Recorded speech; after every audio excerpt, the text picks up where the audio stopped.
Again, it's wonderful to be with you, International God family, Hare Krishna. So what we'll do is, I'll just say prayers, and then, so we'll say Mangalacharan, and then we will read from the Bhagavad Gita, chapter 3, text number 33. Actually, what we'll do is we'll read first, and then we'll say the Mangalacharan afterwards. So this is the wonderful teachings of Lord Krishna, his conversation with Arjuna. We'll read the Sanskrit verse, word for word, translation, purport, and then we'll go from there. Okay, so, actually we'll say the Mangalacharan first. Okay. Nagyana Timarandasya Gyananjana Shilakaya Chakshum Militamina Tasmai Shri Gurave Namaha Shri Chaitanya Manobishtam Stapitam Yena Bhutale Swayam Rupa Kadamayam Dadati Swapadantikam Vandeham Shri Guru Shri Yuta Padakamalam Shri Gurun Vaishnavamscha Shri Rupam Sagrajatam Sahagana Raghunatam Vitam Tvam Sajivam Sadvaitam Savadutam Purjana Saitam Krishna Chaitanya Devam Shri Radha Krishna Padan Sahagana Lalita Shri Vishikamvitamscha Hey Krishna Karuna Sindhu Dinabandhu Jagatpate Gopesha Gopika Kanta Radha Kanta Namostate Tapta Kanchana Gaurangi Radhe Vrindavaneshwari Rishabhanu Sutadevi Pranamami Hari Priye Vanchikalpatrubhyascha Kripa Sindhu Bhyevacha Patitanam Pavanebhyo Vaishnavebhyo Namo Namaha Shri Krishna Chaitanya Prabhu Nityananda Shri Advaita Gadadhar Shivasadi Gaura Bhaktivinoda Hare Krishna Krishna Krishna Hare Hare Hare Rama Rama Rama Hare Hare. Okay, so this is Krishna speaking to Arjuna. Sadrisham chestate swasyaha prakrite jnanavanapi prakritim yanti bhutani nigraha kim karisyati. Okay, so maybe some of you will have this verse to hand, so you can kind of follow.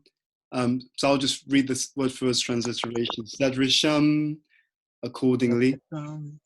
Yeah. Chestate, try. Swasyaha, by his own. Prakritihi, modes of nature. Jnanavan, learned. Api, although. Prakritim, nature. Yanti, undergo. Bhutani, all living entities. Nigraha, repression. Kim, what? Karisyati, can do. Translation. Even a man of knowledge acts according to his own nature, for everyone follows the nature he has acquired from the three modes. What can repression accomplish? Purport by His Divine Grace, Srila A.C. Bhaktivedanta Swami Prabhupada Ki Jai.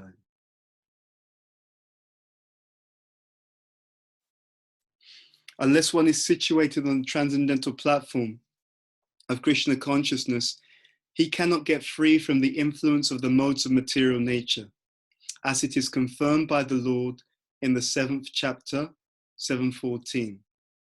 Therefore, even for the most highly educated person on the mundane plane, it is impossible to get out of the entanglement of Maya simply by theoretical knowledge or by separating the soul from the body. There are many so-called spiritualists who outwardly pose as advanced in the science, but inwardly or privately are completely under particular modes of nature which they are unable to surpass. Academically, one may be very learned, but because of his long association with material nature, he is in bondage. Krishna consciousness helps one to get out of the material entanglement, even though one may be engaged in his prescribed duties in terms of material existence. Therefore, without being fully in Krishna consciousness, one should not give up his occupational duties. No one should suddenly give up his prescribed duties and become a so-called yogi or transcendentalist artificially. It is better to be situated in one's position and to try to attain Krishna consciousness under superior training. Thus one may be freed from the clutches of Krishna's Maya. Okay. Namo Vishnu Padaya Krishna Pristaya Bhuntale Srimati Bhaktivedanta Swami Namane.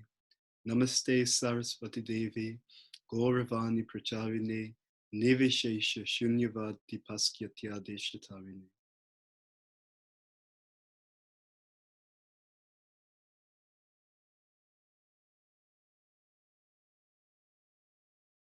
So, I want to begin by saying it's a real pleasure to be in connection with all of you again, and we begin by begging your blessings so that by your mercy we can speak something that will be pleasing to Prabhupada, and that will be nourishing to the soul.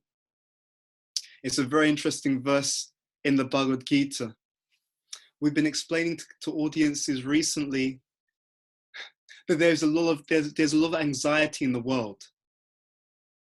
And people have a superficial idea of what's causing the anxiety, but we want to suggest that there's a deeper reason for the anxiety in the world. And when I say a deeper reason, I do not mean the coronavirus. Okay, there's a reason deeper still. I was listening recently to one clinical psychologist, and he was explaining something which was completely relevant to what we are discussing here. He was explaining that one of the root causes of anxiety is when an individual has a belief system that collides with reality. Okay? So one has a certain view of the world, a certain understanding of the world that one holds to. And then as one is on their journey throughout their current life, their belief system gets shaken because something happens, a situation or many situations that force them to literally have to go back to that fundamental belief system and restructure it in some significant way. In one sense, that's what's happened with the situation we're in now, but more widely, it happens to every single person. And to be really honest, it includes the devotees. Okay? It includes the devotees. There are two things necessary to navigate life effectively. One has to have an accurate map of reality. Okay? An accurate map of reality. But it doesn't stop there. Not only must one have an accurate map of reality, one must also be able to apply that.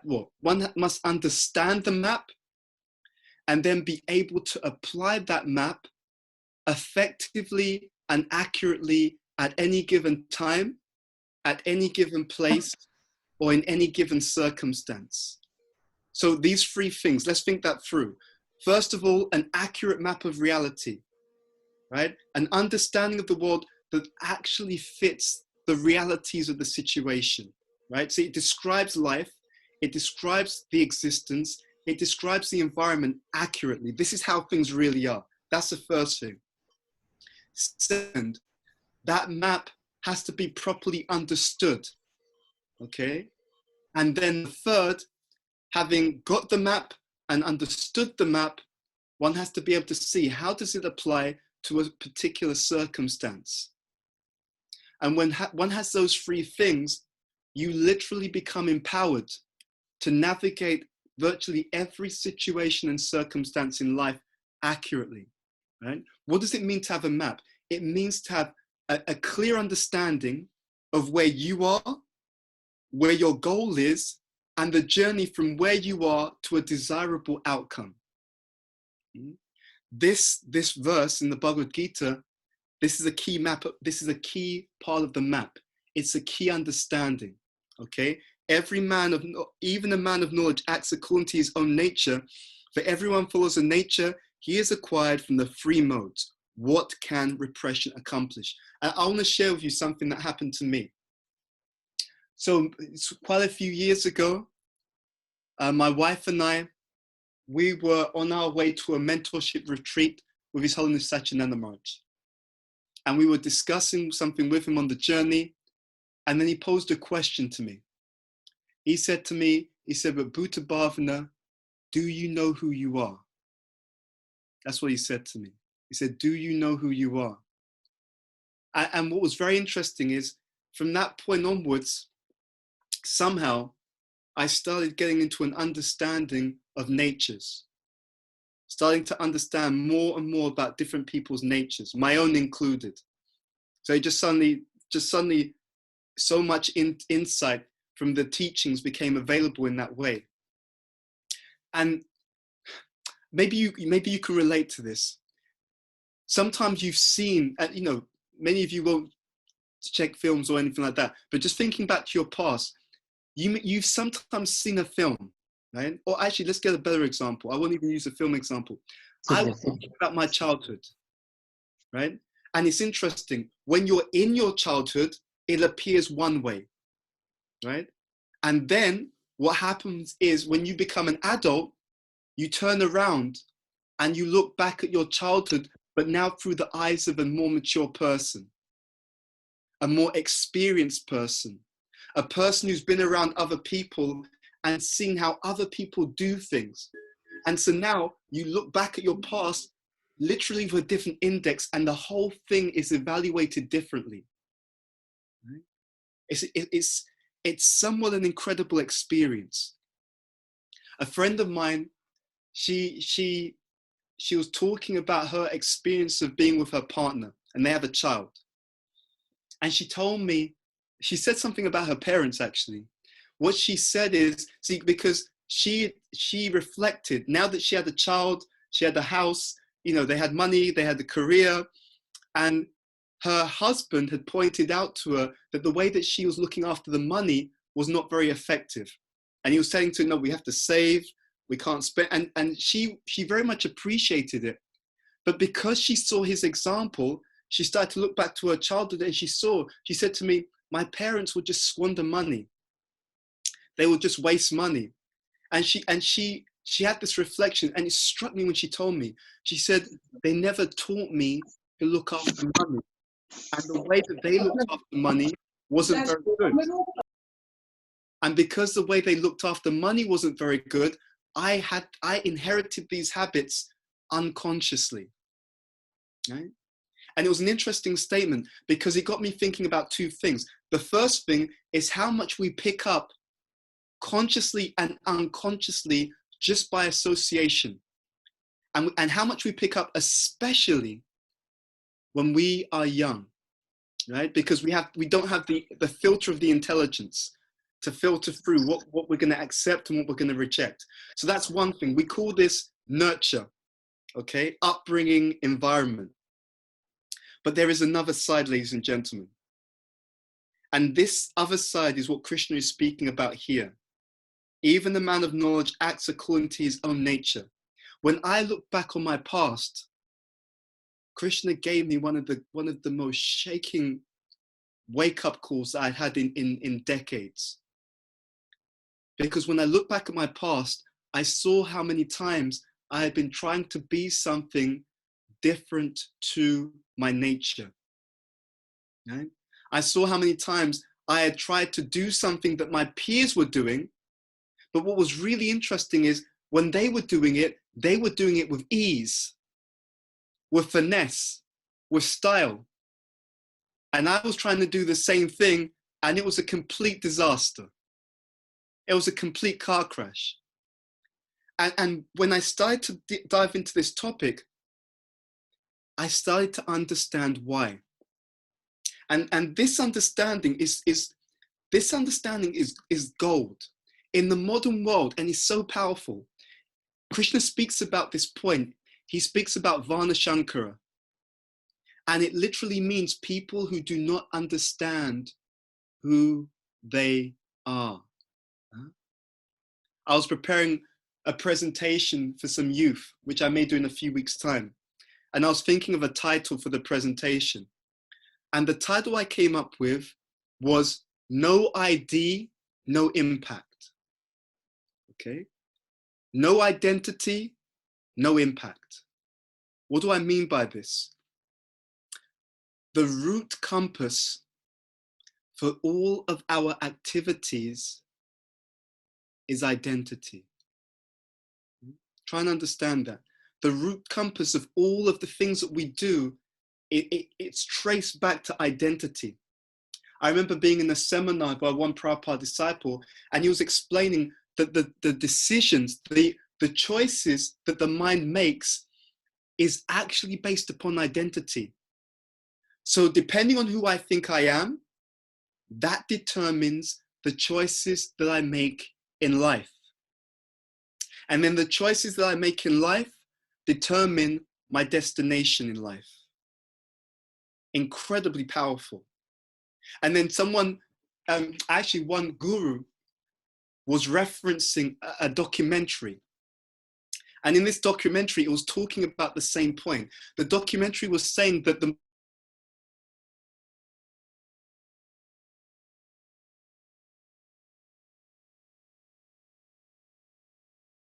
is on a weakness of identity, and then tries to tell the person that you can regain your identity by buying my product.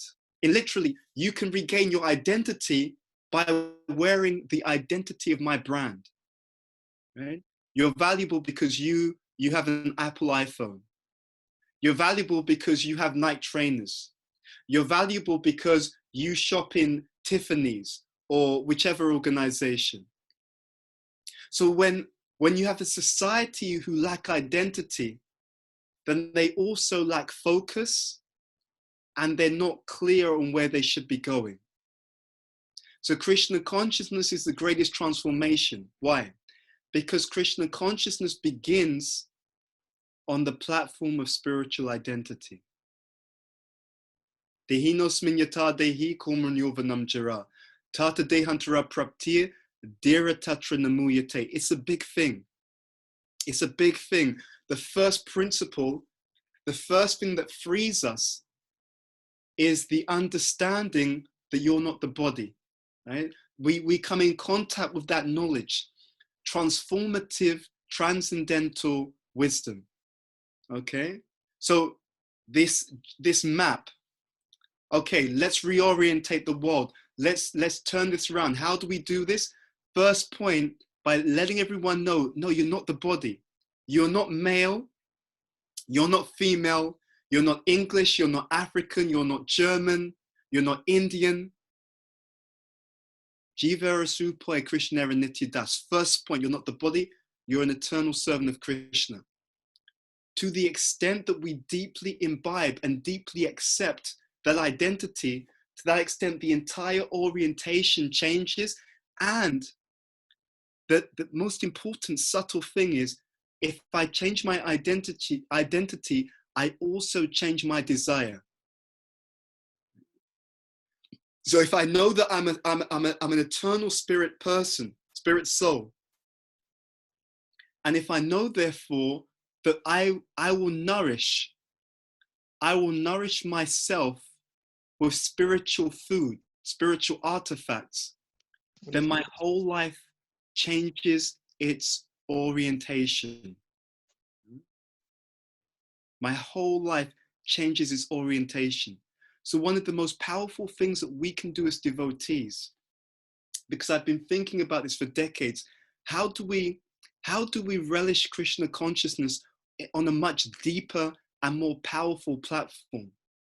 One of the simplest things that any devotee can do is look to find ways in which they can deepen their identity as the spirit soul rather than the body. The more that we imbibe that, the more that we start to orient our lives, and the more that also we become fearless. I was listening to a class by Prabhupada this morning, and he was talking about this point, that as long as one is in material consciousness, they must be fearful. But the more that we can get into spiritual consciousness, the more fearless we are. Now there's some subtleties to this. And I was trying to think, how does this work? Or what are the subtle reasons why a person who's more spiritual is more fearless? And one of them hit me. So to be honest, in the UK, we've had over the last few weeks, a few deaths, a few devotees, or people who are related to devotees who passed away from the coronavirus. Quite a few, actually. And what it's done, to be really honest, is it's got many people thinking about death and the time of death and what it means. Now, one of the subtle things which are not often spoken about is that to the extent that one is free of the bodily identification, to that extent, anything that happens to the body does not intensely affect the individual. You see, there are degrees of being affected by something. It's not that everyone with the same illness or the same situation is affected equally. So what I do for a living is we teach leaders. And one of the things that's come up a lot in our discussions with leaders around the world is how staff manage when they are all having to live at home and having to self-isolate and having to do their work often remotely. And one of the most interesting points of discussion that came up is how different people experience self-isolation differently. Now, many people think, oh, self-isolation, I can't be around all the people I usually am around, etc. But to be honest with you, there are many people, when they're self-isolating, they're having the time of their life. I'll be honest, and some of you will be in that category as well. They're absolutely loving it. They're at home, in their environment. And what's interesting is oftentimes those are people who get their energy by being alone. You see? In other words, there are many people who have a psychological orientation which we call extroverted. They're introverts, sorry. An introvert tends to get their energy by being by themselves, right? Then you have the other side, you have people who are extroverts. Extroverts are people who tend to get their energy from being around other people, interacting with other people. So just as we can all be in the same globe, having the same pandemic and experiencing it in different ways, in the same sense, we can have all the period or the experience of preparing to leave the world, and everyone can experience it in different ways according to consciousness, and specifically to the extent that we are free of the bodily identification. The more that someone is free or has elevated their consciousness into higher states, the less that any bodily disturbance will actually affect them. Krishna consciousness is just so powerful and so practical. Now, there's a bit more to it though, because we talked about the idea that we're not the body, but there's also our social identity in the world. I remember hearing a class by Bhaktivendanta Maharaj, and he was talking about our movement, to be very honest. And he was talking about the youth in our movement. And he said something which was quite sad. He said that he could see that for many of us, many of the youth in our movement, they lack a strong sense of identity. And when that happens, what does it mean? He said, it means that there's a weakness in the culture. I was studying Ayurveda. I was studying the section in Ayurveda, which is called the Kaumara Britya. The Kaumara Britya is child psychology. And it explained in that section how you bring up a child who has a strong, confident, high self-esteem identity. Right? The science is very clearly explained in that section of the of Ayurveda. And it's very simple that between 0 to 5, the child is meant to be given unconditional love. Right? What it's explained in the Ayurveda is that between 0 to 5, the child's intelligence isn't fully developed. It's not developed properly. So the child between those ages cannot properly discriminate. So when the parents don't spend time with the child, the translation in the child's consciousness is, mum and dad didn't spend time with me, therefore I'm not valuable, I'm not important, right? The other thing it explains is between 0 to 5, if the child is chastised or told off, then the child, because they don't have the filter of the intelligence, they can't translate that, oh, I've done a wrong action. The translation for the child is, no, there must be something wrong with me, you know? So therefore, and Prabhupada, and many of you will know this quote from Prabhupada, so Prabhupada would quote Chanakya, 0 to 5, you treat them like a king, you know? You just give them this unconditional acceptance. Doesn't mean you don't guide them or steer them, but you don't chastise them because they won't understand the chastisement properly. They'll translate it in the wrong way. Then when they hit 5, then you deal with them differently. You teach them responsibility. And it's interesting, when they hit 16, Prabhupada is quoting Chanakya, he says, you treat them like a friend, right? It's so amazing. What happened, and this is in a company I was working for many years ago. So Krishna showed me just how powerful this was. I had a colleague at work. Her name was Lily. And she, you know, through various conversations in the office, she would talk about how her and her father were really close. And I thought, okay, let me think, let me apply what Prabhupada said. Let me see if there's a synergy, if there's a connection here. And so I said to Lily, so you and your father are really close? She said, yes. I said, so tell me about how your father treated you. And she said that in my teens, my father stopped talking to me like I was a small child, and he talked to me like a friend. And because he talked to me like a friend, she said, I tell my father everything. I don't hide anything from him. Incredible. And I thought, just see, isn't that exactly what Prabhupada spoke about? Incredible. So this point about a strong sense of identity is extremely powerful. I was giving a seminar on the weekend just gone for Chandramuli Maharaj's Disciples Retreat. And we were talking about different types of faith. And we were quoting the Goswamis and also Jaiva Dharma. So in Jaiva Dharma by Bhaktivendanta Thakur, he talks about 2 types of faith. He talks about Shastriya Shraddha, the faith that comes from scripture. And he also talks about Lokik Shraddha. Lokik Shraddha is the faith that comes by being part of a crowd. You see? And that's an interesting statement, because if I don't have faith in myself, then I will just go along with what everyone else is doing because I just want to be accepted.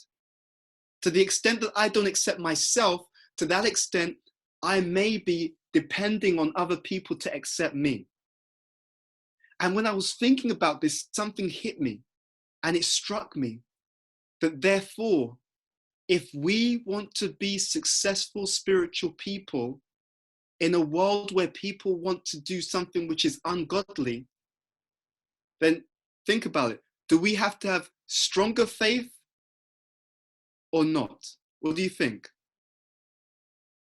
Absolutely.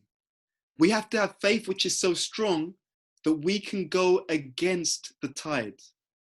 You see? It's a very interesting point. We have to nourish that strength and that faith and that identity so we can be comfortable to be the spiritual person in a world where everyone is seeking materialism. It's a very powerful point. So identity leads to impact. Identity, if I have a stronger sense of who I am, and if it's based upon a deeper teaching, not just my own idea, but if it's truly based upon a deeper teaching, a teaching which is a proper description of reality, and if that identity is nourished by activity, nourished by knowledge, but most importantly, nourished by loving guidance, affection, and spiritual validation, then you become one of the strongest, most powerful, unique, and truly individuals on the face of the planet at this moment in time.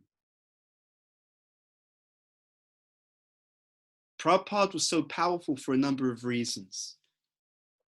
One of the things about Srila Prabhupada that made him so powerful is because he was like a universal father.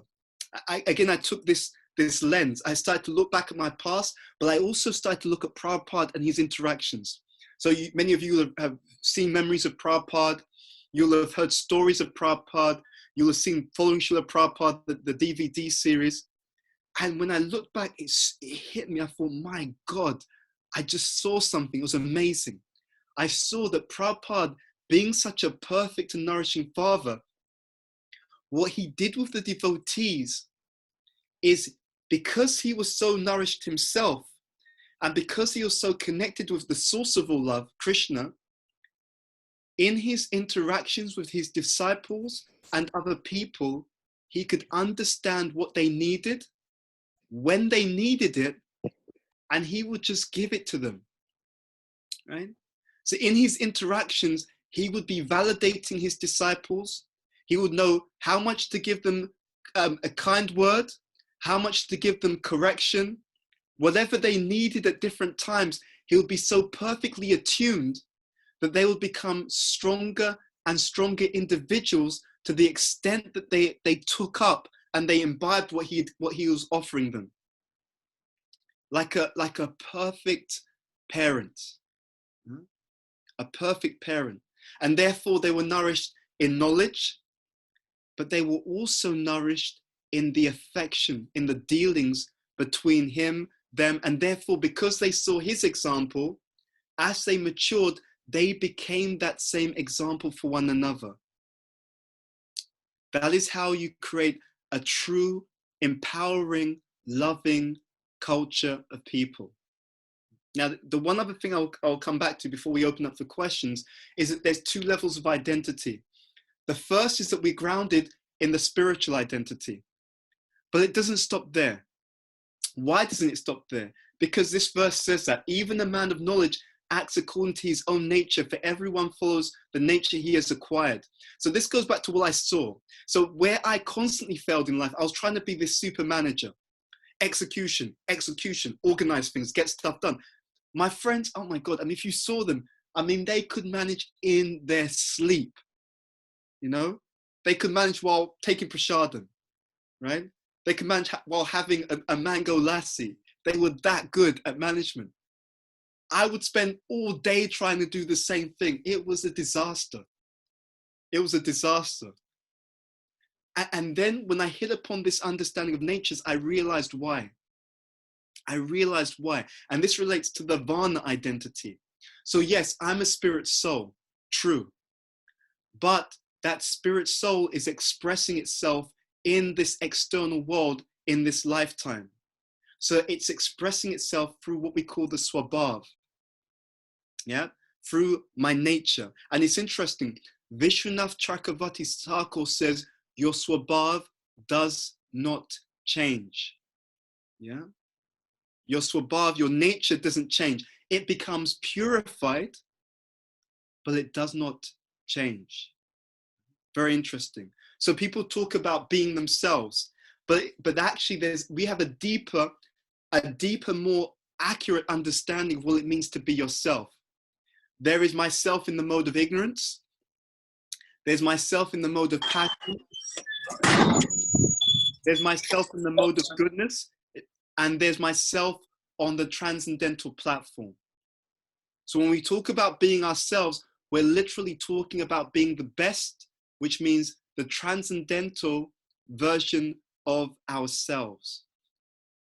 So we wanted to encourage you on the basis of this verse in purple to first of all nourish your identity.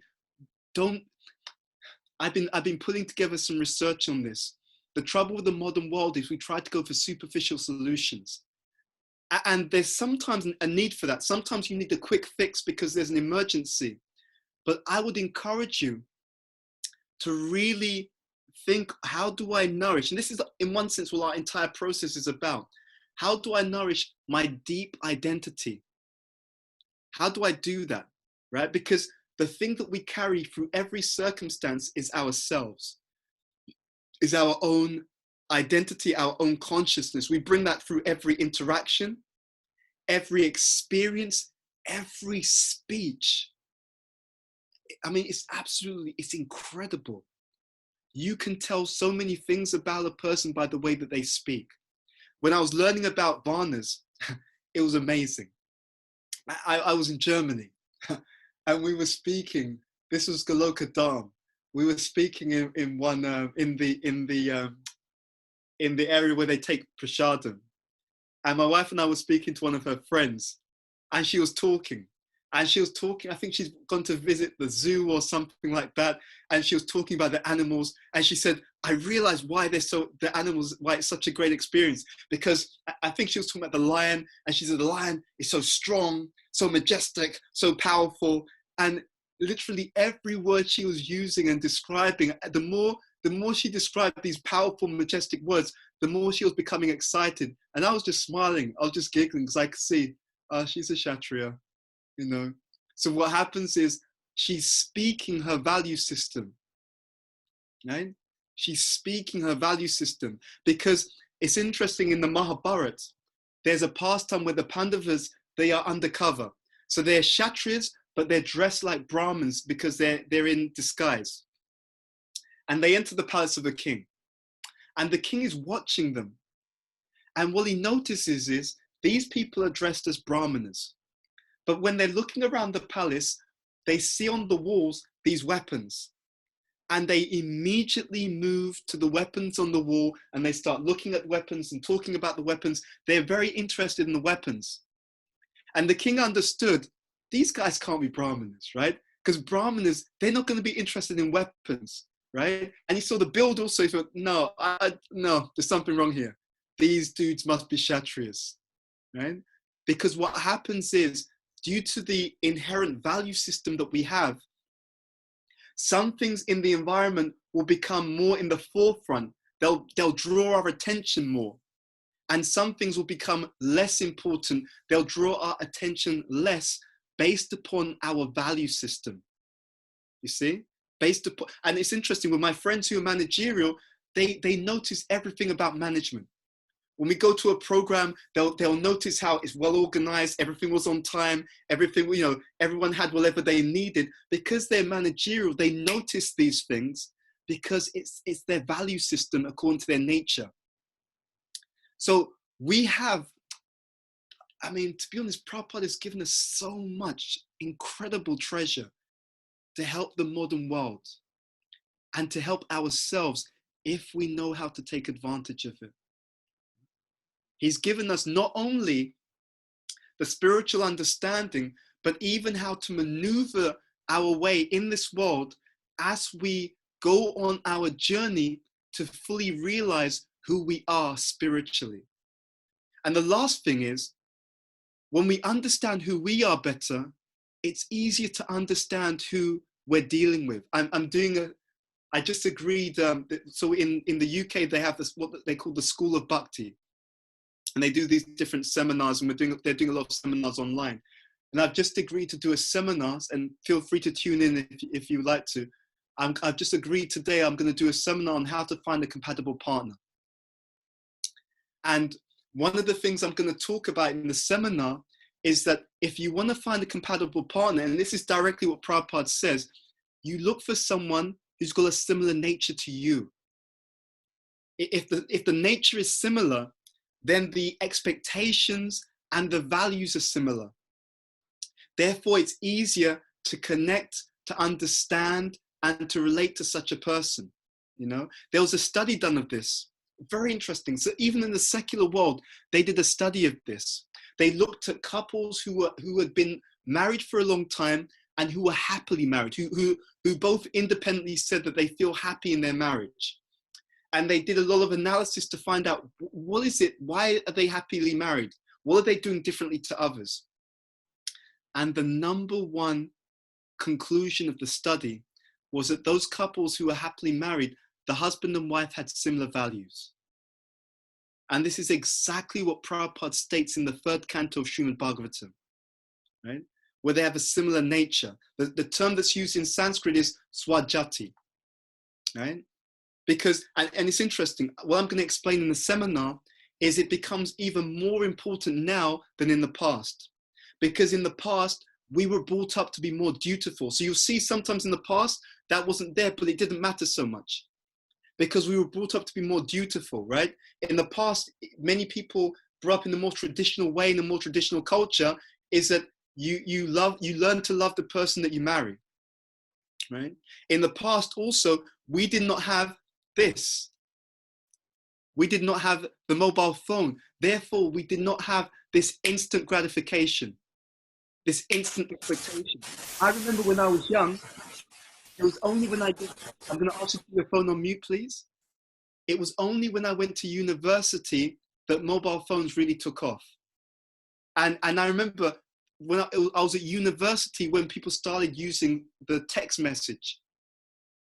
So before the mobile phones and before text messages, if I wanted to call someone, I would have to wait until I go home and then I would make the phone call. There's no such thing as being accessible all the time, you see? And so when we have this technology, it affects the consciousness in a certain way. Subconsciously, when people grow up in a culture where things are instant text message, instant WhatsApp, instant calling, instant checking of information. When I was younger, there was no Google. So when a group of people, when a generation grew up in a culture where everything is instant, then we should understand that it's going to affect them unconsciously. And what will be the unconscious effect? The unconscious effect will be, there'll be more a tendency to expect things to work out instantly. And therefore, there'll be less tolerance and less patience for things if they don't work out quickly. So we have to also factor this in. Again, what we said at the beginning, a map of reality that accurately explains in detail how the world works. That's point one. Point number two, understanding that map properly. So this is, and the Goswami speak about this. Jiva Goswami speaks about this. He says in the Tattva Sandarbha, 3 types of evidence. Shabda, which is the map of reality. Anuman is the inference. So I've got the map, I've got the teachings. What does it imply? Right? Inference. And then you have pratyaksha, which is the 3rd stage. So I've got the map of reality. I look at what's implied by the map of reality. And then pratyaksha is I look into the outside world to see if what I've implied is accurate. You see? What have I implied? Is that accurate? I look in the world and I see. So going back to the example, if the scripture says 0 to 5, you treat them like a king because it builds strong self-esteem. 5 to 15, you give them responsibility. 16, you treat them like a friend. That's just being silly. Put their phone on mute, please. If that's accurate, then you look out into the world and you see, okay, let's see which parents have a really good relationship with their children. And you see that the ones who have a good relationship are where the parents have treated their older teenage children like adults. So the child doesn't feel, oh, mum and dad is still talking to me like I'm a young person, even though I'm an adult. And the child therefore doesn't reject the parents, isn't arguing with the parents, because the parents, either from culture or from teachings, has followed something that is exactly in line with our teachings. Incredible. So we've been given so much. We just have to unpack the gift, really. And we have to dive in. The one last thing I'll say is the more that we unpack the gift, the more that we can experience the power of the teaching for ourselves. And the more that we experience the power of the teaching, the more it gives us even more faith to dive into the gift even more. So bhakti breeds bhakti. Okay, so we'll stop there. And then I'll take some questions if that's okay. Yep, okay. So I can see quite a few questions here. So I'm gonna see if I can go backwards because I can see there's quite a few questions and I don't want to miss them. Let's see if we can go backwards. If not, I'll just, let's see if we can pop it out. Okay, I think I can do this. Okay, I'll just answer the questions I can see on the screen. So the first one, the Varnas are described in Shastra are kind of ideal versions Shankara find the strong mixed qualities in us. How can we balance these different tendencies? It's a good question. So I've done a lot of research on this. Yes, in Kali Yuga, there's a lot of mixing, there's a lot of mixture. That's true. But it's not completely mixed. Everyone will have a predominant tendency. You know, everyone will have a predominant tendency. So it's a big topic, that one. It's a big topic. But you can consider a few things. You see, the difficulty is that when we don't have enough self-esteem, then we try to do whatever is validated by the environment. You see? So when we don't have proper self-esteem, that even if my natural gift is in one direction, if everyone else who does something different gets a lot of recognition and applause, I may feel pressure to try and do what they are doing. So that's why it does also require, it often requires objectivity. It often requires a perspective from people who know us well. So we can introspect, what am I good at? Right? What am I really honestly good at? I've got an idea of what I'm good at. Then I also start to speak to friends and family. When have you seen me at my best? What do you feel that I do well? When do you see me that I'm very joyful and energized in my activities? And based upon that, that can help us to identify. And I'll give you a few clues. So the Brahmanas, they tend to love to teach. They have a natural tendency for teaching, and they also have a natural tendency, they have a natural ability to digest and reproduce knowledge.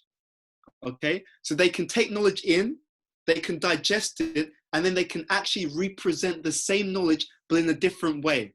Okay, so that's one of the clear giveaways that you're dealing with a Brahmana.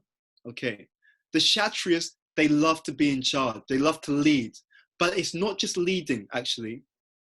Particularly, they're very strong and they're very driven around community and protection, building community, building protection. They're very comfortable about taking charge, but to lead people. Okay, the business-minded person, the Vaishya, Vaishyas are very good often at management. Vaishyas are often very good at executing and dealing with things. They're very good at leading things naturally, but they may not be as strong in leading people. So there's more a tendency and more of an aptitude around organizing resources, whereas a Kshatriya is very strong around organizing people, but they also have some ability to manage resources as well. And if someone has a Shudra nature, they feel more comfortable being assistive. They feel more comfortable not having to take the leading responsibility, but supportive responsibility. The other thing about the Shudras is they often have very strong artistic capability. They may have very great singing skills or great acting skills, etc. So these are just some ideas, but like I said, it's a little bit more deep than that, because that's a whole other seminar. The reason why I say it's deep is because, for example, the head of my company, so I work for an investment bank. It's basically like a global bank that's present in 60 countries, and they have 250,000 employees around the world. Now, it's an investment bank, but the person who's in charge of the company, he's a Kshatriya. He's a Kshatriya. And because he's a Kshatriya, the way he runs the investment bank is different to the way that a Vaishya would run an investment bank. Because he's a Kshatriya, there's more of a tendency around community, protecting, helping the society, building up the society. You'll see more of that protective element in his leadership, because definitely he's interested in profit, but because of his nature plus his position as a leader, it permeates through the way that he leads the organization. You see, so sometimes there's these subtleties that also take place. Okay, let's go to another question. Let's see. I'm only 4 years in Krishna consciousness, almost 50 years old. Through chanting, reading, and serving, I see more and more impurities in my heart. How can I have a good relationship myself when all these impurities and tendencies are there? To be honest with you, it's not, the problem isn't that the tendencies are there. That, I was discussing this with one of my mentees. The fact that these tendencies are there and that you can see them, that can be one of the most powerful and positive signs that you can ever have in Krishna consciousness. Why? Because what happens if you clean properly? If you're doing proper cleaning, you're going to see all the dirt. But you're seeing the dirt. Why? Because the dirt's coming up because you're cleaning it away. Okay? So there's two things that we can focus on in Krishna consciousness. We can focus on the problem or we can focus on the solution. My advice to you is the way to remain enthusiastic is to focus on the quality of the cleaning, not the dirt that comes up when you're cleaning. In other words, to translate that, focus on the quality of the hearing, focus on the quality of the chanting, focus on the quality of the association, and engage in Krishna consciousness in a way that you will feel, and you'll feel enthusiastic. See, life, the flavor of our existence, our life is like a good sabji, okay? Our life is like a good sabji. The taste of the sabji is not actually due to the ingredients in the sabji. It's not. That's a superficial way of looking at it. The experience of the sabji is due to how the different ingredients counterbalance each other. You see? So you have it. So we're all at a restaurant, we're all at Govinda's, and we're taking prasadam. We're all having a sabji. But in your sabji, it's got the same ingredients as my sabji. But you hate your sabji, but I love my sabji. But they've got the same ingredients. Why is it that you hate your sabji, but I love my sabji? It's because the same ingredients were there in your sabji and in my sabji, but in your sabji, they were in the wrong balance. So you had too much salt and not enough spice. I've got the right balance of salt, the right balance of spice. So therefore my sabji, mwah, delicious. Your sabji, you're calling the waiter, you're telling the restaurant, I need a refund. Okay? So it's not that we have challenges that are the problem. It's not the problem. It's, okay, the challenges, okay, the cleaning, the things that come up, yes, but it's got to be counterbalanced by sweet association, encouraging association. It's got to be counterbalanced by, I've got that exciting project that I'm involved in. It's got to be counterbalanced like, yeah, I learned something new and I'm excited about it. So the question is, what is the sabji, what's the sabji like? And do I have the different ingredients in the right balance? If I have the ingredients in the right balance, then I can have sabji again and again and again, and I'll still feel wonderful. So that's how I would answer that question. It's not about whether things are coming up. That's not the problem. Focus on the cleaning, but make sure you have these positive ingredients in your life. So you may feel I've got these impurities. Okay, but that's one flavor. That's one spice. But I've also got this loving association of devotees who encourage me. That's another flavor. I've also got these wonderful classes where I feel inspired and I learn new things. That's another flavor. And because all these different spices come together in the right balance, the overall meal is delicious. Okay, so let me take another question. Let's see. Thanks for the lecture. You said that everyone has his own map, which is basically the interaction in the most. No. So to Kartik, the map is actually the scripture. That's what I was talking to. That's what I was talking about. They said, but this map actually keeps changing based on circumstances. No. So the map of reality is the entirety of our teachings. As we learn the teachings better, we can actually see the reality properly, right? And I'll be very honest with you. I'll give you some very simple examples, right? So, for example, if I'm dealing with someone who's got a certain nature, in ISKCON, I was explaining this in a class, the last class I gave at Bhaktivendanta Swami. I was saying that our movement, and I really mean this, our movement could be at least 100 times more successful with no additional effort.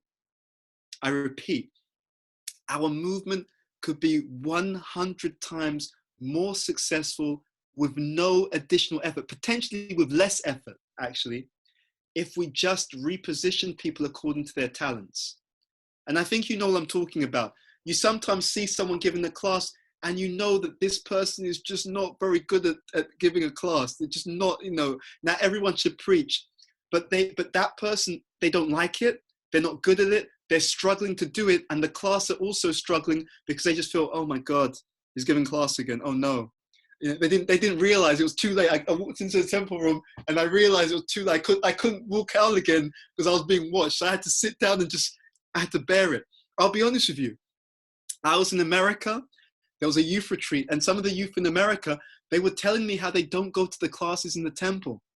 And they were explaining, they said that when we go to the classes are dry. They just say the same thing every day. They're saying this, you know, and it's like, how many times can you go to a class and just hear you're not the body? In the same way. They said they just felt there was nothing fresh, there was nothing new. So then they just switch off. So my point is, if we engage people according to their talents, when possible, let's be very clear, it's not always possible. Many of our projects have so few people, everyone has to help out. So don't get me wrong. We're not saying that we shouldn't do what's required, but the more that we engage, the more that we do this when we can, it's incredible. Because what happens is, if you do something that you're good at, you love and you enjoy and you can do it well, what happens? The whole offering expands. I was reading, when Prabhupada saw that Tamal Krishna Maharaj was good at organization, Prabhupada asked him, you organize my movement for me. You can find, I think it's in Lilamrita, if not, it'll be in other pastimes. Prabhupada saw his propensity and he said, you organize my movement for me. And because of that, see, when someone is good at that and you give them that service, the service expands, you see? So now think about this. If every devotee, when it's possible, does or engages in the activity that they're good at, the activity expands and it also infuses everyone. You go to a program which is really well organized, you feel, wow, oh my God, it was just really well organized, it was on time, everyone had a good time, you know, nothing went wrong. Wow, you feel infused. When someone is leading the community and they're good at leading the community, you know, that community leader, he's so, you know, or she's so good that everyone feels cared for, they're encouraging, they protect me, right? When the person when you're taking prasadam and the person who cooked the prasadam, they can actually cook, then you have the meal, say, bellissimo, wonderful. You see? So when we engage, when possible, according to when the person who's managing can actually manage, it's incredible. Because then they can offer more in the community, and you don't have to give that person lots of encouragement. You know why? Because them doing what they're naturally good at, the community will naturally reciprocate because of the quality of what they're offering. But oh my God, I really loved the way that you cooked. Who cooked prashan? I just wanted to know, Mataji or Prabhu, that was so good. Thank you so much. Oh, it was nothing. You know, all the mercy goes to Krishna and Guru Maharaj. You know, like that, whatever it is, people just respond that way. So one of the things that Krishna has shown me over the last, I don't know how many years, Krishna's system is very efficient. To be honest, Krishna doesn't want us to struggle in our material life or our external life. He wants us to have the majority of our mental energy and our emotional energy so we can use that in order to invest that in our spiritual progress, you know? So when we have that opportunity to engage like that, it can be very, very powerful. I'm going to ask everyone to put their phone on mute, please. Okay. Do we have more time for questions, or do we, how do we do this? Because I'm just conscious that we've been going for an hour. I've got time. It's just a question of what works for you guys. If it's fine for you, please continue. Okay, no worries. Okay, so let's go on.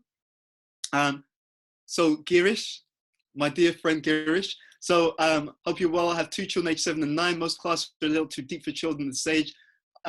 Have you thought about doing a class for children between, say, ages 7 and 12?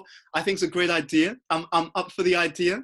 We'd have to schedule when it's possible. But I will say, Girish, from what I know, there are devotees who are doing a lot of things for young children at this time. And I'm happy to look into that or pass on contact details for you, for your children as well. Because I know one very dear devotee in London, Vrinda Kishori, she's been making many things available for young children, young devotees in Krishna consciousness. They're like very playful, very positive as well. So feel free to contact me, and I'll try and pass the details on to you or connect you with that person as well. Okay, let's go to Malini. How can I get in touch? How can one get in touch with one's real nature and stop living a false identity? Okay, so the first thing to emphasize here is the spiritual, and I'll explain how the two. It's very interesting. Like I said, for the last I'll be honest, since Satchidananda Maharaj said that to me when we were in the coach going to Buckland Hall, which is a property that was owned by the man. It was like a retreat center. Since he said that to me, so much insights come up on this topic. It's incredible. I find it an incredibly exciting topic. So there's a connection between the two. What happens is, as devotees, as we come more to the mode of goodness, the mode of goodness has a quality whereby it allows for a very clear vision. It gives a very clear vision of things, a clear vision of the world, a clear vision of ourselves, a clear vision of other people. So one of the reasons why Prabhupada, when he was on the planet, didn't establish so much about Varnashram is because he knew that if devotees practice properly, as they purify themselves, which means they clear away the mode of ignorance, the mode of passion, as devotees come more to the mode of goodness, they're able to see things more clearly. And that mode of goodness vision allows them to also see themselves and to see other people more clearly. So they can understand, they can see their own nature, their own tendencies. They can see the tendencies of other people more clearly. So as we purify and practice, it actually does happen to some extent naturally, in that sense, but you can also speed up that process by studying that particular topic as well. So that's that. Like I said, that's a whole big discussion. Okay, and that would actually be a few days seminar. But that kind of stuff can actually help to understand that. So yeah, I hope it's given you some idea, a little flavor there. Ricky, you mentioned how when finding a compatible partner, it's important to find someone with a similar nature. Did David Hutin come up, Muni had different natures? This is a very good question. So yes. So I'm going to give a little bit of detail here. So this is also mentioned. So Vyasadeva, his father, the father of Vyasadeva, who compiled the Vedanta Sutras, etc., his name was Parashara Muni. And he has a literature called the Brihat Parashara Hora Shastra. Now, that Hora Shastra, it explains in there that ideally the husband and wife should have similar nature. And if they don't have a similar nature, then the husband should have better attributes than the wife in order for things to be peaceful. So Kardama Muni is a Brahmana. Devahuti, she's a Kshatriya. You see? So that works according to Hora Shastra. So that works. So the point is, if they have same Varna, great. If not, then according to Shastra, the husband should have superior qualities to the wife for them to be peaceful. If it's the other way around, unfortunately, the man has an ego.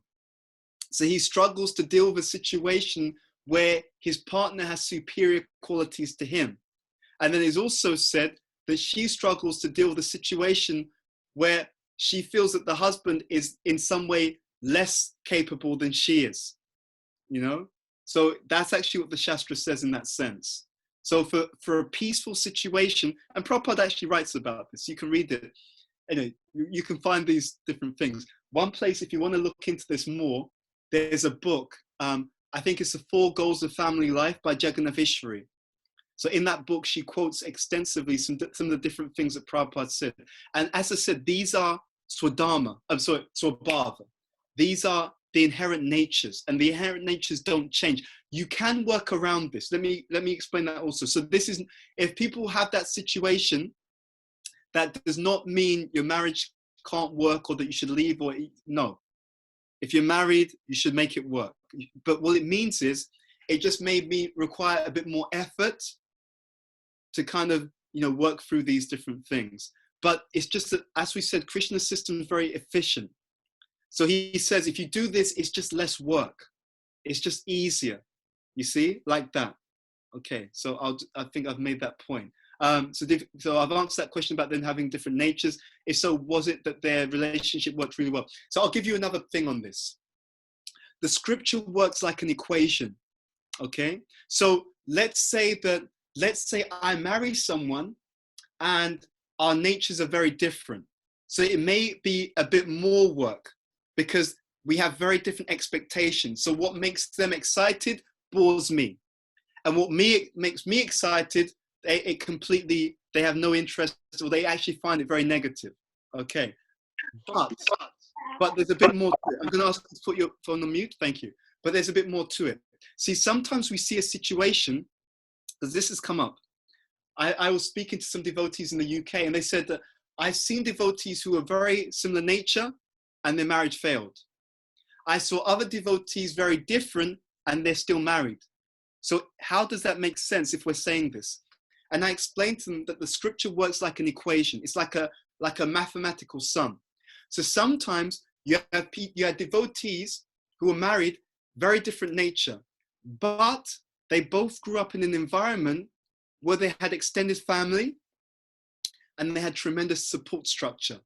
So whenever they're getting frustrated with the other partner, the husband could go to his parents, or the wife could go to their parents, and they could get advice. Yes, don't worry, relax. They could get good advice. They could let off some steam. They could speak their frustrations through, and they can come back. They've released their concerns. They come back with good advice and they carry on.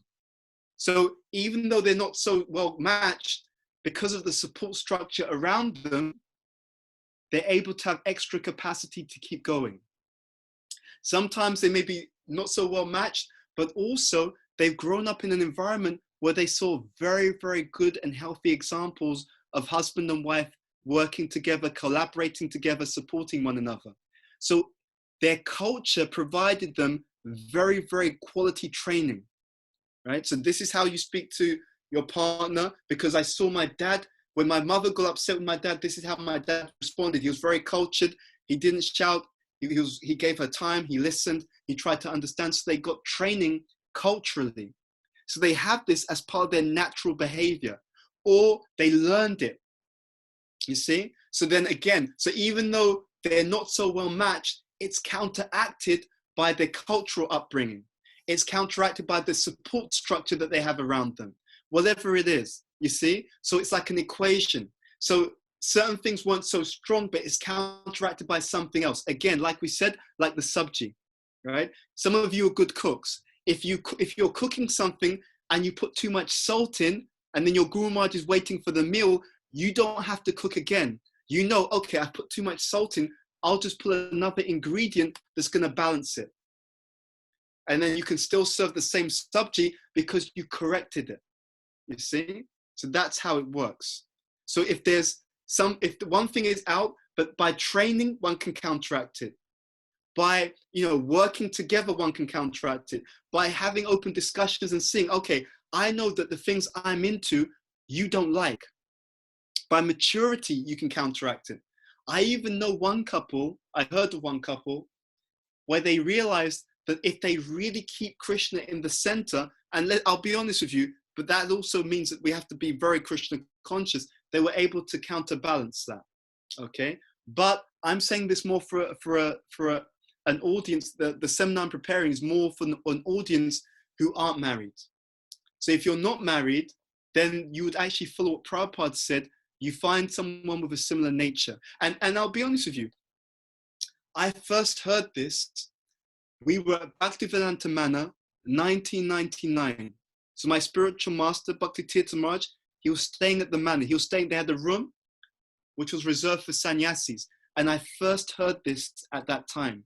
He told us, if you're going to look for a partner, make sure you find someone compatible. He emphasized compatibility at that time. And it's only years later on, I read and I saw Prabhupada said the same thing in the Bhagavatam. So yeah, that's just to answer your question. Let me go and see if there's any other questions. Let's see. Okay, I can see more questions here. I can actually go back. So I'll go to the beginning. How do you find your own identity? So we touched upon that. It can be a journey. I'll just emphasize that. It can be a journey to find our identity. It's not necessarily something that happens overnight, but the two key questions you can start by asking yourself and people who know you. When am I most energized? Right? When do I feel most energized? What are my natural talents and inclinations? And also check that with other people. Prabhupada said that some of the keys to finding your nature, he said it's something that you're good at, that comes naturally to you as well. Right? Something that comes naturally to you and that you're good at. Prabhupada said those are some ways in which you can understand your nature. Okay, so anyway, just a little bit of an idea there. I'll go to the next question. Let's see. So we talked about the mixture, and I'll just add one more thing to that. Yes, we do often have a mixture, but there'll be one which is predominant. It's not that, even though in Kali Yuga there's a lot of mixture, it's not that there's just one, it's not just that every mixture is equal in a person. No. Even though we're mixed in Kali Yuga, there'll be a predominance. Okay, so you're looking at that predominance. Is it predominantly about sharing and cultivating knowledge? More likely to be a Brahmana. Is it predominantly about leading and leading power and influence for protection? More likely to be predominantly Kshatriya. Is it more around generating profit and scaling something?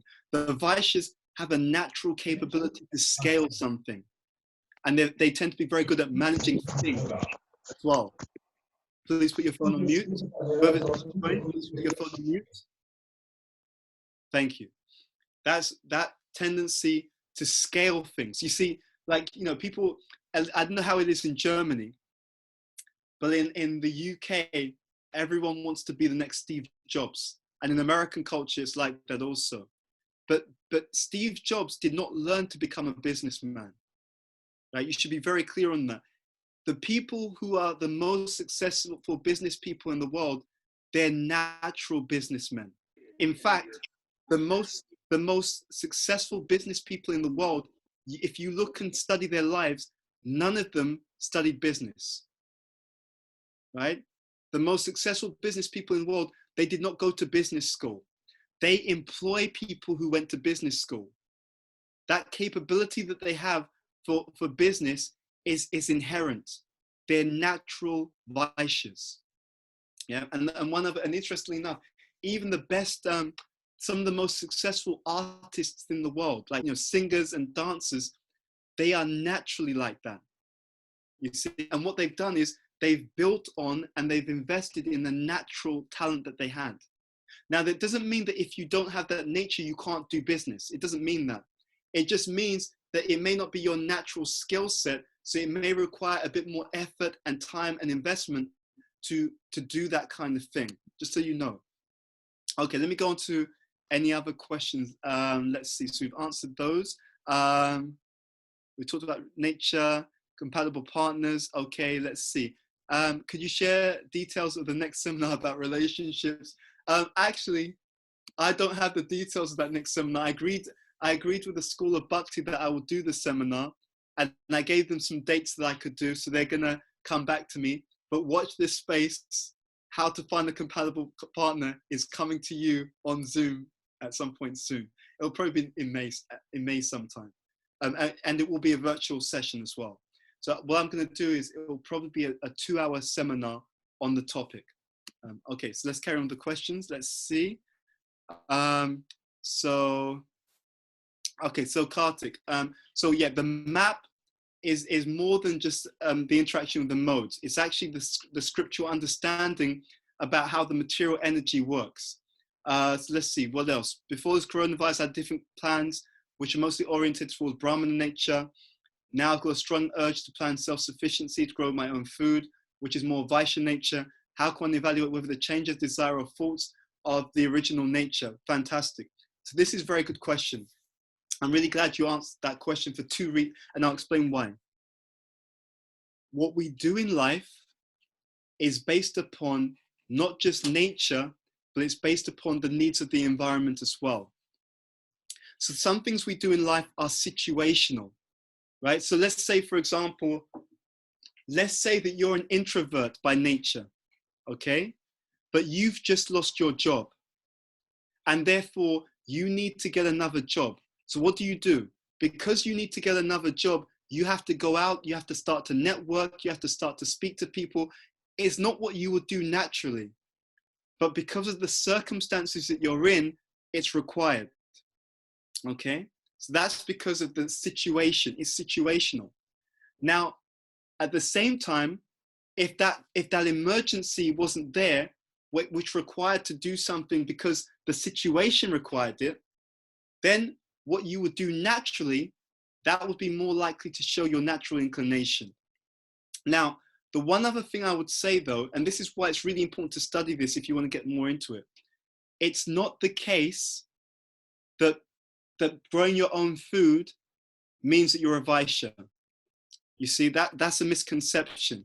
Actually, anyone of any Varna could be into growing their own food, not because of their nature, but because of the mode. See, someone who's more in the mode of goodness will be naturally inclined towards, self-sufficiency to some extent, you see? So it's a misconception that if I'm into growing my own food, that means I've got a Vaishya nature. Not necessarily, okay? And just to give you another angle on this, you may think, or we may think, oh, this person is teaching, therefore they must be a Brahmana. Not necessarily, right? Because as you get into natures a bit more, there are some subtleties to it. It's why are they teaching? I'll give a very simple example. I know someone who's got a business nature and they're doing a lot of teaching, but they're doing the teaching in order to gain what? What do you think? Anyone can share on the audio, on the chat. Someone is teaching and they're doing it in order to generate profit because they are a what? Vaishya. They're Vaishya. You see? So it's not just what they're doing, actually more deeper, why are they doing it? You see? So the nature is not so obvious just by the activity, right? There's some subtleties to it. I know someone else who's a doctor, okay? And normally, doctors, traditionally, that was a Brahmana activity. But this person, they're a doctor, but they're doing it because of the money and the prestige that they get from being a doctor. You see? So that they're not a Brahmana. But they can still do the role, but they're doing it for a different purpose. So it's not so obvious what is going on just by the activity. There's some subtleties to it. Like I said, that's a whole discussion that we don't have time to get into today, but you can start to research these things if you want to know more about that. Okay, let's see. So if one feels one has a mixture of different varnas, on which varna should one focus? Or should one combine the varnas? Really good to focus on the predominant varna, and everyone does have a predominant varna, but the secondary aspects, they can also be engaged. So I'll give an example. So my nature is, should I talk about mine? Maybe because my one's a little bit unusual. Let me find something that's a little bit more relatable. Let's say that someone, so traditionally, this is a good one. Traditionally, you have a Brahmana. Even in traditional times, there were different types of Brahmana, okay? We look in the Mahabharata, Dronacharya. He's a Brahmana, but why is he teaching the Kshatriya arts? It's because he has an affinity for that topic. So first of all, he's a Brahmana, so he's good at teaching. Now the next question is, what should he teach? You see?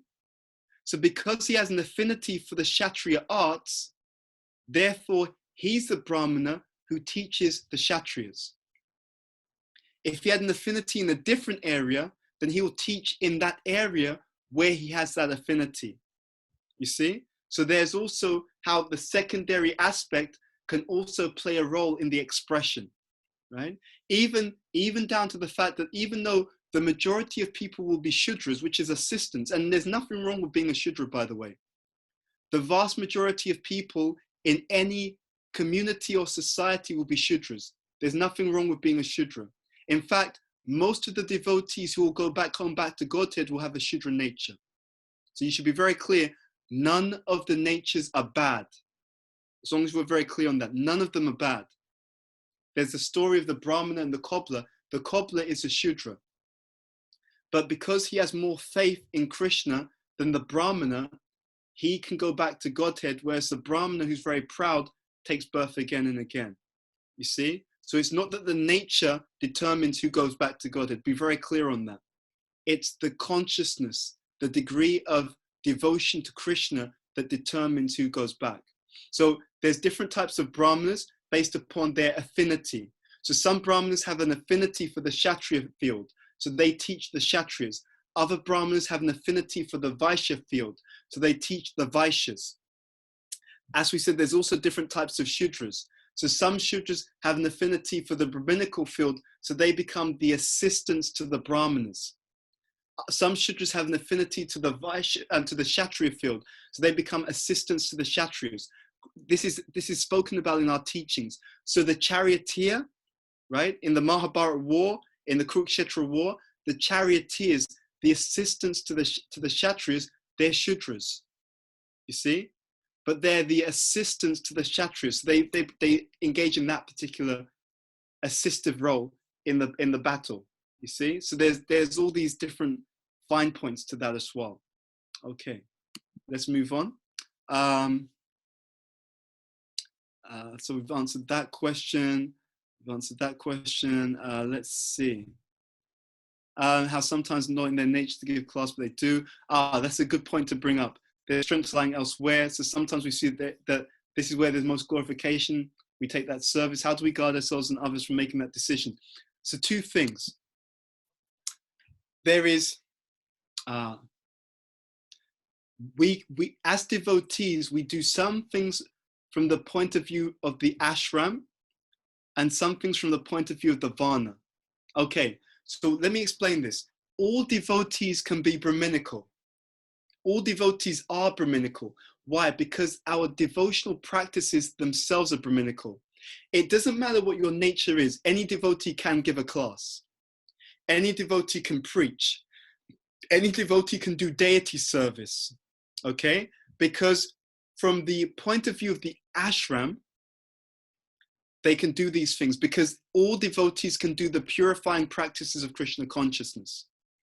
But for one to do it as a living, right? For one to do it as a living, either they have to be very advanced or they have to have that nature, you see? So either from the point of view of advancement, right? So because they're advanced in Krishna consciousness, they can just do the direct spiritual practices day in, day out, and that's fine. Or because it's their nature, so they have, let's say, a Brahmana tendency, they can do that. So either because it's their nature or because they are advanced in their ashram, in their spiritual practices, right? Then they're able to do it again and again and again. So we should all, as devotees, be engaged in those direct Krishna conscious activities. Our culture is Brahminical, actually. Right? The direct devotional practices, they're Brahminical. And any devotee can be Brahminical even if they're not a Brahmana. Brahminical means that they've cultivated tendencies that come from goodness. Right now, I know devotees in our movement who have a Vaishya nature and they're Brahminical at the same time. In other words, we have Brahminical Vaishyas in our movement. And they can give incredible classes.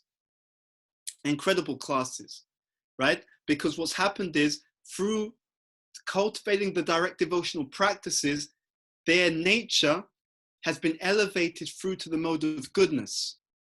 But they're not Brahmanas by nature. You see? They're Brahminical. They're not Brahmanas, but they are Brahminical. You see? So a Brahminical Vaishya. You have some people who are Brahminical Kshatriyas. Interesting. In the Mahabharata, Karna, he didn't want to fight Yudhisthira. Why is it that he didn't want to fight Yudhisthira? The reason why he didn't want to fight Yudhisthira is when he saw Yudhisthira's qualities, he thought this person's qualities are so refined, they can't be a Kshatriya. This person must be a Brahmana. Right? That's why he didn't want to fight Yudhisthira.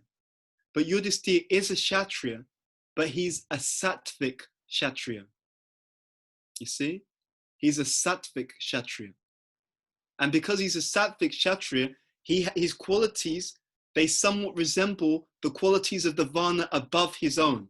You see? In other words, when you have a very Sattvic Shudra, they'll have some characteristics which are similar to the Varna just above them, which is Vaishya.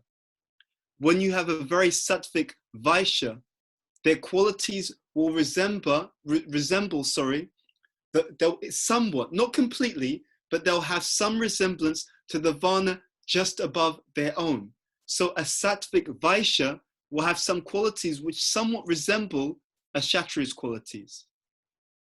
When you have a very Sattvic Kshatriya, they'll have qualities which somewhat resemble the qualities of the Varna just above them, which is the Brahmana. You see? So that's why, again, these are subtle things. As I said before, it's a whole science to it, but that's how that's how it works. Since you asked the questions, we dived into it a little bit. Let's see. So I think we've answered. Yeah, I think we've answered all of them. Questions. Thank you so much, Bhuta Bhavana Prabhu, for giving us all this time and attention. We are very grateful for your association, and I hope we can welcome you back as our guest speaker sometime in the near future. We'd love to come again. Thank you so much. Thank you, and thank you for joining in and attending, and your questions. It's a wonderful opportunity to come together like this, so let's use this whenever we have the chance to. Srila Prabhupada ki jai. Hi, thank you very much. Hare Krishna. Hare Krishna, Bhuta Bhavana. Thank you very much. Thank you. Gauranga. Hari Hari.